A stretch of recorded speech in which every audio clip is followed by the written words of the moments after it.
is just, it's the basics. And you take it with you the whole life. Always learn and keep learning. You have your own business, don't you? Yes. What kind of business? Right now, I have a general contractor building, residential and commercial. I also have an energy company in Mexico. It's a renewable energy company selling bank capacitors and solar and different types of energy products. But you also work with a very famous figure. Yes. I represent what's called the Regions 20. The Regions 20 is a foundation that was started by Arnold Schwarzenegger in 2010. Mr. Terminator. Yes, a Terminator. And in Mexico, anytime you say the Regions 20, Arnold Schwarzenegger, they're like, oh my God, they right away, the Terminator, and I'll be back. You're starting to look like him now. No. So he still looks bigger than me, stronger. So yeah, that's so amazing. What a fantastic personal story. I mean, it's amazing. Congratulations. I think that we are learning from you. And you come up like a very humble man. I mean, people are not seeing us because this is audio only. Right. But you don't have any bling bling, no rings, no nothing. I mean, you're very humble, very centered, I guess, person. Yes. And that's fabulous. You talk about faith, now learning. Now, tell me, what's success for you? Success for me is I look at my two children that I have. My daughter graduated from Santa Clara University. She's 23 now, and she was hired right out of school as an executive for Target. And then my son is on his third year at San Diego State studying international business. That is success to me. To see that they didn't have to go through, that I was able to guide them to not go through what I went through. And it wasn't that we gave everything easy to them. No. You have to take your steps and you have to learn. I could have told my daughter, no, why waste your time in school? Come work for me. Or my son too. And he has said, I'll just go to work for you. No, but you're going to get your studies, your college and everything. And actually right now I'm helping him start a business at 20 years old. So that to me is success. That to me is knowing that when I die, I left them with success. But not with success that I left them money. No, it's with success that I left them that they saw me, how I worked, and they want to follow. That is successful. That to me is all the success in the world. And I think any dad is proud of any business owner. I can say, oh, I made $1 million today. Okay. But you're not going to take it with you, right? And who's going to stay behind? What's going to happen with that? Your kids, I think, is the most important thing that we all learn from every day by looking at them also. And knowing that we guided them correctly and not having to go through a lot of suffering that we went through. To me, that is success. So you are teaching with not only with example, not with words, but with examples. Yes. And that's the most important part. That's the most important part. So what's your definition of money? Money? Well, I don't think I can say that I've ever been I'm a rich man in spirit and heart. That makes me a rich man. We work hard because it takes money to make money, and it takes money to survive, right? I mean, money runs the world, so you cannot not have money. But I think a lot of business owners sometimes we forget.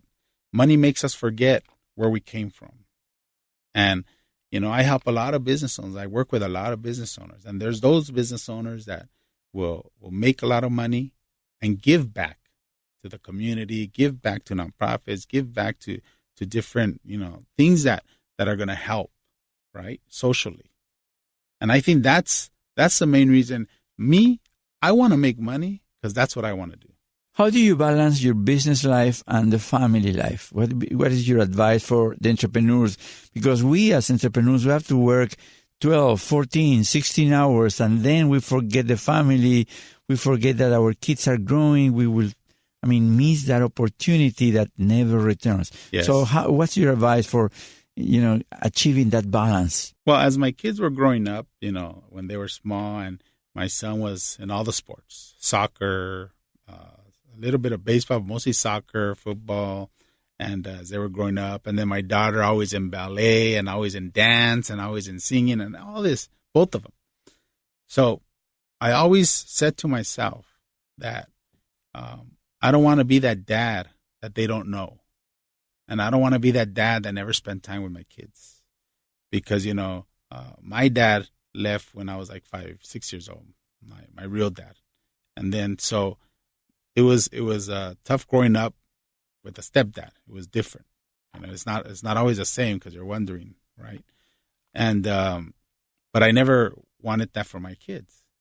So I always said, okay, my schedule is, okay, he has a game on Wednesday and she has it on Friday and then on Saturday. Okay. So I had to do everything I had to do, but I was there. I always showed up to the games. I always showed up to the school events. I always showed up.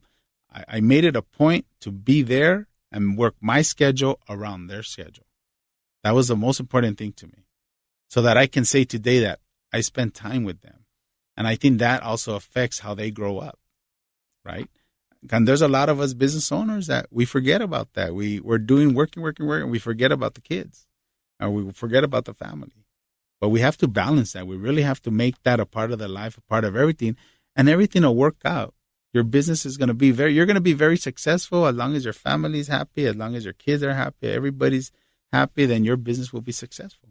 So, and you, in retribution, you probably get the best pay ever, which is love from your kids. Oh, yes. I mean, yes. Nothing compares to that. When I see my son, I probably see, every other week I'll see him because I go to Tijuana, and so I'll call my son and say, I'm going to be out there, let's have dinner. Or I'm going to be out there, let's do lunch, And even now at 20, he gives me a hug like he was 5.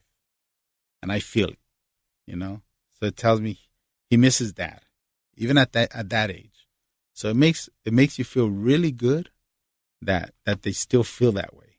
Or my daughter, when she sees me, my daughter's still at home, and which is great.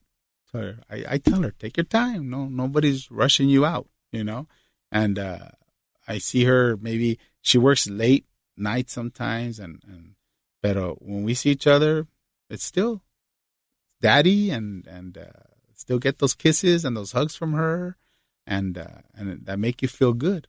And that's what makes you keep going and keep going. And never is too late to get on track. So no, most probably some entrepreneurs are devoted to working and they forget about family, but maybe if they listen, they're going to say, you know what, I have to fix this. I have to make the corrections and get the proper balance. It makes a difference in your life.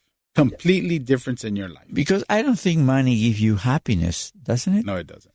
Money probably makes you happier, but not brings happiness. Right. Or, unhappier, Very true. So tell me about a failure that you remember in your life that was pivotal to change your dynamics, your way that you perceive things. Because we learn a lot from failures, don't we? True. Well, I've had different businesses along the way, and of course some of my businesses did fail, and one of my businesses maybe about 15 years ago that did some investments, and it all failed.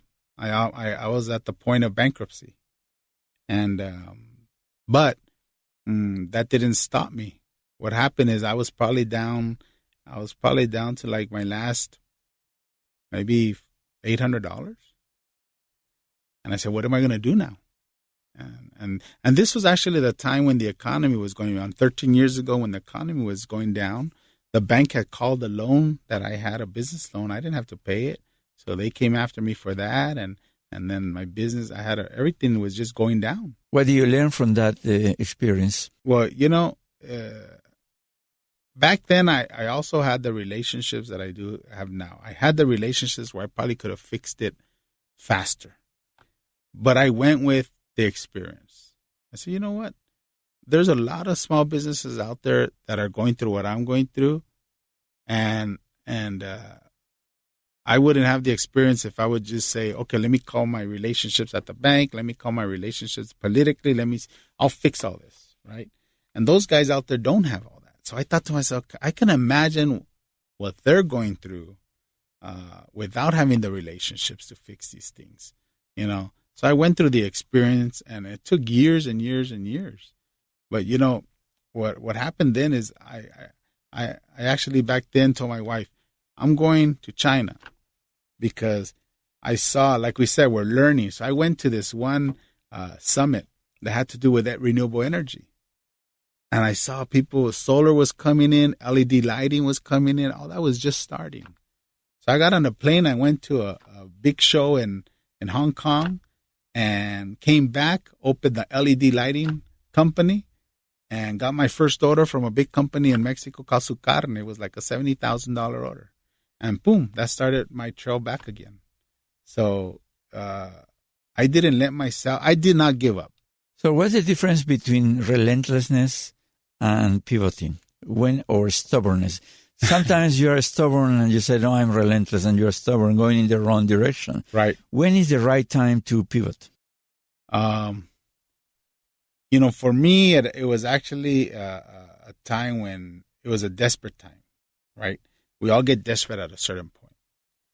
But you get desperate at a certain point when you might make some bigger mistakes if you don't start correcting it, right? So I had to pivot right away and go another direction. I had to say, you know what, this is not working. And sometimes you're right. We're stubborn and it's not working, but you want to keep going and going and going, but it's not working. And you know, deep inside, you're heading for the wall and you're going to crash. So you need to go another direction. And sometimes with me, I can actually feel, and I know, you know what? Something is telling me you need to go this route. And when I do that and I listen to my conscience, which, you know what? To me, with the faith that I have, my conscience is God telling me, don't do that. You need to go this way. I'm trying to guide you. I'm trying to help you. And every time that I've done that, I'm taking my conscience right, the way that my conscience has been telling me, this is the way you need to go. It's come out correctly. So I really now listen. I do a lot of listening. You know, you have to really listen of what's going on around you. You listen to, or also who you hang out with. That's also another thing that, como nos dicen en español, dime con quién andas, te digo quién eres, right? So the right people that you need to hang out with, and depending where you want to go and how you want people to see you. So all of that has to do with at the end of the day, the direction I'm going to go. And we're all going to make mistakes, but you get up the next day and you keep going.